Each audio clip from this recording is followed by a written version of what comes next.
Hello प्यारे बच्चों, आप सब कैसे हैं? आज मैं आप सबके लिए लेकर आई हूँ एक बेहद ही लोकप्रिय और दिलचस्प कहानी। यह पंचतंत्र की कहानी सुनने से पहले आप मेरे चैनल को लाइक और सब्सक्राइब कर दीजिए।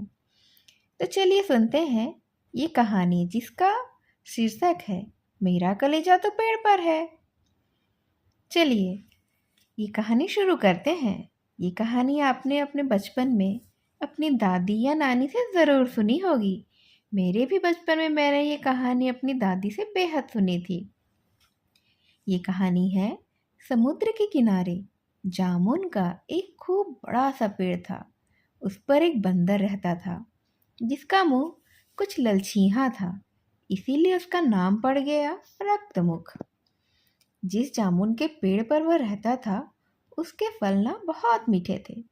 बंदर उन्हें मज़े से खाता और वहीं उसने अपना डेरा भी जमा लिया था।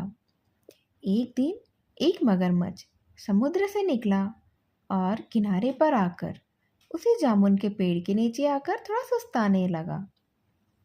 रक्तमुख बंदर ने सोचा, अपने आप यहाँ कहाँ आ गया?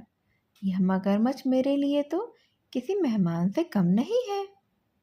मैं खुद तो मीठे मीठे जामुन खाता रहता हूँ, क्यों न इसे भी थोड़ा सा खिला दूँ।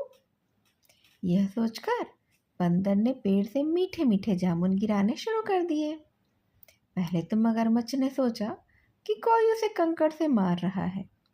फिर उसे समझ में आया कि ये तो पेड़ से जामुन गिर रहे हैं।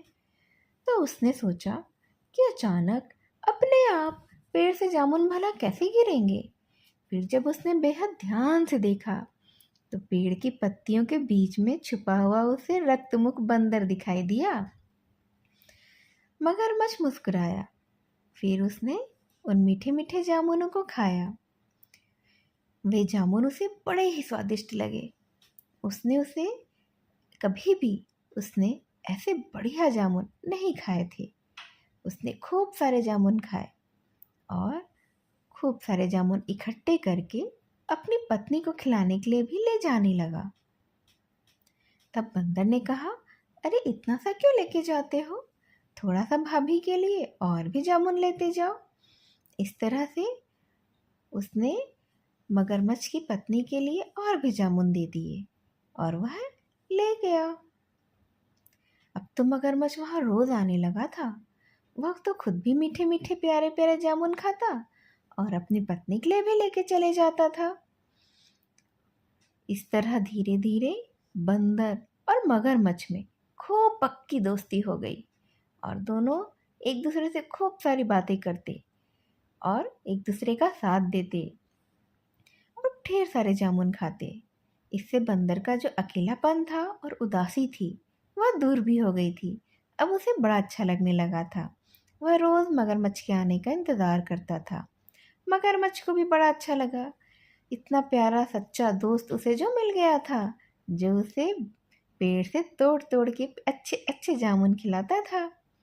एक दिन की बात है, मगरमच्छ वह मीठे मीठे जामुन लेकर घर गया। उसकी पत्नी ने उसे बड़े अच्छे से खाया और वह ना इस बार के जामुन खा के बहुत ही हैरान हो गई। वह बोली, ये तो और भी ज़्यादा स्वादिष्ट है। इतने मीठे मीठे फल तुम आखिर रोज कहाँ से लेकर आते हो? इनमें तो बिल्कुल ही अमृत जैसा स्वाद है। यह सुनकर मगरमच्छ ने उसे अपने दोस्त रक्तमुख बंदर के बारे में भी बता दिया।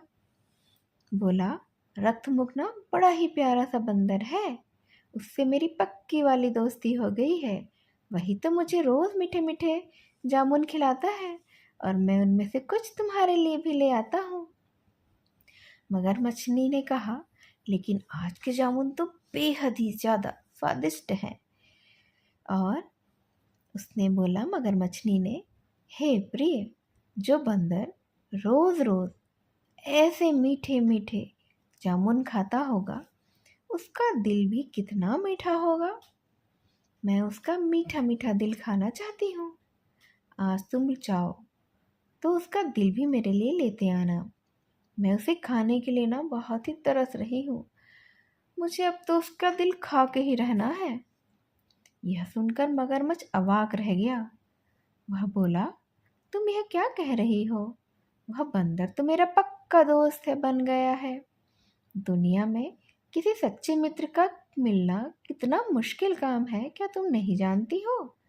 वह किसी बड़े से बड़े खजाने से भी बढ़कर है, और तुम उसे मुझसे मारने की बात कह रही हो? यह तो बड़ी नीचता है। मुझसे आगे से ऐसी बातें मत कहना तुम। सुनकर मगरमच्छनी को बड़ा गुस्सा आ गया।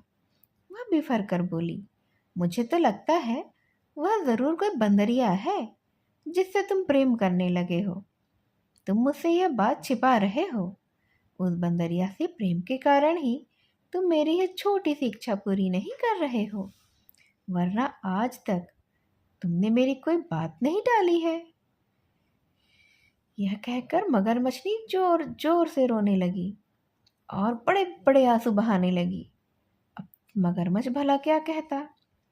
दुखी होकर उसने कहा, ठीक है, तुम नहीं मानती तो कल मैं जरूर बंदर को अपने साथ ले जाऊंगा और यहाँ ले आऊंगा। तब तुम खुद ही उसका दिल निकाल कर खा लेना। अगले दिन मगरमच्छ समुद्र के किनारे आकर उस जामुन के पेड़ के पास गया तो उसका चेहरा एकदम से बुझा हुआ था। उस पर एक अजीब सी उदासी थी। उसे देखकर बंदर ने पूछा, भाई क्या बात है? आज तो तुम बड़े ही दुखी लग रहे हो। इस पर मगरमच्छ थोड़ा बात बदल कर बोलता है, अरे मित्र, असली बात यह है कि ना, मगरमच्छनी तुमसे मिलना चाहती है। उसने मुझसे कहा है कि अपने प्यारे मित्र को एक दिन ज़रूर मुझसे भी मिलवाने तो लाना। पता नहीं तुम मेरे साथ चलोगे कि नहीं, यही तो सोचकर मैं दुखी हो रहा हूँ। तब बंदर बोला, तो इसमें इतना परेशान होने वाली क्या बात है? कल भाभी को यहाँ ले आना, मैं उनसे यहीं मिल लूँगा, उनसे दो चार बातें भी कर लूँगा और मीठे मीठे जामुन भी खिला दूँगा। मगरमच्छ बोला, नहीं नहीं भाई, वह तो अपने घर में ही तुम्हारा स्वागत सत्कार करना चाहती है। वह कहती है तुम उसके यहाँ रोज़ खाने के लिए जाते हो, तुम्हारा फर्ज बनता है कि तुम उसे एक दिन अपने घर भी बुलाओ। तुम्हें शर्म नहीं आती है? इतने दिन से उसके यहाँ खा रहे हो और एक भी दिन तुमने उसे अपने यहाँ नहीं बुलाया। और रही बात पानी की, तो मेरा घर समुद्र के अंदर एक बढ़िया से टापू पर है, वहाँ तुम मज़े से रह लोगे। मैं तुम्हें अपनी पीठ पर बिठाकर वहाँ ले चलता हूँ, बोलो कैसा रहेगा? तब बंदर इस बात के लिए खुशी खुशी राजी हो गया और मगरमच्छ की पीठ पर बैठकर चल दिया। लेकिन समुद्र में काफी दूर जाने के बाद भी टापू तो दिखाई नहीं दिया। तो बंदर ने पूछा, मित्र, वह टापू कहाँ है जिस पर तुम्हारा घर है? अभी तक तो मुझे दिखाई ही नहीं दिया, और दूर दूर तक तो ऐसा कुछ भी दिखाई नहीं दे रहा है, चारों तरफ पानी ही पानी है। मगरमच्छ ने सोचा, अब तो यह बंदर पानी के अंदर बीचों बीच आ चुका है और पूरी तरह से फंस चुका है, कहीं भाग तो पाएगा नहीं। तो इसे सही बात क्यों ना बता दूं, ताकि मरने से पहले यह कुछ देर ही सही ईश्वर का स्मरण तो कर ले। इसीलिए मगरमच्छ ने कहा, सुनो मित्र, वह टापू तो कहीं नहीं है। मैंने तो तुमसे झूठ मूठ ही कहा था। मेरा घर तो गहरे पानी में है, वहीं मेरी पत्नी मगरमच्छनी रहती है, जो तुम्हारा दिल खाना चाहती है। इसीलिए मैं तुम्हें अपने साथ यहाँ लेकर आया हूँ। बंदर तो पूरी बात समझ गया कि मगरमच्छ ने दोस्ती के नाम पर उसके साथ धोखा किया है। अब तो अपनी जान बचाना बहुत ही मुश्किल लग रहा है। फिर भी उसने सोचा, खूब सोच समझकर संकट के समय बुद्धि से काम लिया, और उसने सोचा कि अगर मैं बुद्धि से काम लूँगा तो मैं बड़ा संकट भी टाल सकता हूँ। थोड़ी देर सोचकर उसने कहा, अरे मित्र, तुमने मुझसे पहले क्यों नहीं बताया? अपना दिल तो मैं उस पेड़ पर ही छोड़ आया हूँ जिस पर मैं रहता हूँ। तुमने पहले ही बता दिया होता तो मैं खुशी खुशी वह दिल अपने साथ लेकर ही चलता। भला भाभी की ये छोटी सी इच्छा क्या मैं पूरी नहीं कर सकता हूँ? अगर मैंने ऐसा नहीं किया तब तो मेरे जीवन में धिक्कार है। बंदर की बात सुनकर मगरमच्छ को यकीन ही नहीं आया। वह बोला, यह कैसे हो सकता है? हम सबका दिल तो हमारे अंदर ही होता है ना।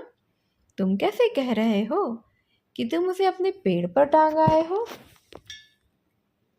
इस पर बंदर ने हंसते हुए कहा, हाँ मित्र, यही तो बात है ना। हम बंदर जो होते हैं ना, अपना दिल जहाँ रहते हैं ना वहीं टांग देते हैं। हमारे लंबे जीवन और अच्छे स्वास्थ्य का तो यही राज है। अब मैं पेड़ पर रहता हूँ तो मैंने पेड़ की सबसे ऊंची डगान में अपना दिल टांग दिया है ताकि उसे कोई नुकसान ही ना हो। अब तुम झटपट तो चलो ताकि मैं वह दिल फटाफट लेकर आ जाऊं और जल्दी जल्दी उसे भाभी को भेंट कर दूं ताकि भाभी उसे खा सके। यह सुनकर मगरमच्छ जो है कुछ सोच ही नहीं पाता, कुछ समझ ही नहीं पाता और वह बंदर की बातों पर आ जाता है। वह तेजी से किनारे की ओर चल पड़ता है। जैसे ही वह किनारे पर पहुंचता है, बंदर तेजी से छलांग लगाता है और पेड़ पर पहुंच जाता है। अब उसे मगरमच्छ से कोई डर नहीं था। मगरमच्छ कुछ देर तक बंदर का इंतजार करता रहता है, फिर बोलता है, अरे जल्दी करो ना मित्र, जल्दी से अपना दिल ले लो ताकि फिर मैं तुम्हें झटपट समुद्र में अपने घर लेकर चलूं। मगरमच्छनी बेचारी भूखी होगी, उसने तो अनशन कर रखा है कि जब तक मैं बंदर का दिल नहीं खाऊंगी मैं कुछ और चीज खाऊंगी ही नहीं। सुनकर बंदर ने मगरमच्छ को फटकारते हुए कहा, मैंने तो तुम्हें अपना मित्र समझा था, पर तुम तो मित्रता के नाम पर कलंक हो, जो अपनी पत्नी की इच्छा पूरी करने के लिए मुझे मार डालना चाहता है। तुमने मेरी दोस्ती के साथ छल और धोखा किया है। अभी इसी वक्त यहाँ से चले जाओ और कभी भी इधर आने की जरूरत मत करना, वरना यहीं से पत्थर मार मार कर मैं तुम्हारी हालत खराब कर दूंगा। सुनकर मगरमच्छ ने थोड़ा सा अपना पैतरा बदला, बोलता है, अरे मित्र, मैं तो हास परिहास कर रहा था, तुम तो इस बात का बुरा ही मान गए। इससे क्या सच्ची बात तुम समझ बैठे थे क्या? असल में दिल विल खाने की कुछ बात ही नहीं है। बस मगरमच्छनी तुमसे एक बार मिलना चाहती है। जल्दी से मेरी पीठ पर बैठो ना ताकि मैं तुम्हें अपने घर ले जा सकूं और वहां तुम्हारा खूब आदर सत्कार कर सकूं। इस पर बंदर और अधिक बिगड़ कर बोला, ओरे धोखेबाज, अब तो कुछ भी कह, मुझे तेरी बातों पर यकीन ही नहीं आएगा। मैं समझ गया हूँ कि तू नीच है और किसी के भी मित्रता के लायक नहीं है, इसीलिए झटपट यहाँ से दफा हो जा। मैं अब तेरी कभी शक्ल भी नहीं देखना चाहता हूँ। बेचारा मगरमच्छ सिर झुकाए वहां से चला गया और फिर कभी भी वहां शर्म के मारे लौटकर नहीं आया। और बंदर ही मंदर मन ही मन में अपने भाग्य को सराहता हुआ यह जरूर कहता है, अगर मैंने इतनी भीषण विपत्ति के समय अपनी बुद्धि से काम नहीं लिया होता तब तो आज मैं जीवित ही नहीं बचता। बहुत अच्छा हुआ कि मैं घबराया नहीं, डरा नहीं और थोड़ी चालाकी, थोड़ी समझदारी से अपनी जान बचा ली। इस तरह से बच्चों, ये कहानी तो यहीं खत्म होती है। ऐसी ही और कहानियाँ सुनने के लिए आप मेरे चैनल को लाइक और सब्सक्राइब कर दीजिए। मैं और अच्छी अच्छी ऐसी ही कहानियाँ आप सबके लिए लेकर फिर से आऊँगी। तब तक के लिए बाय बाय।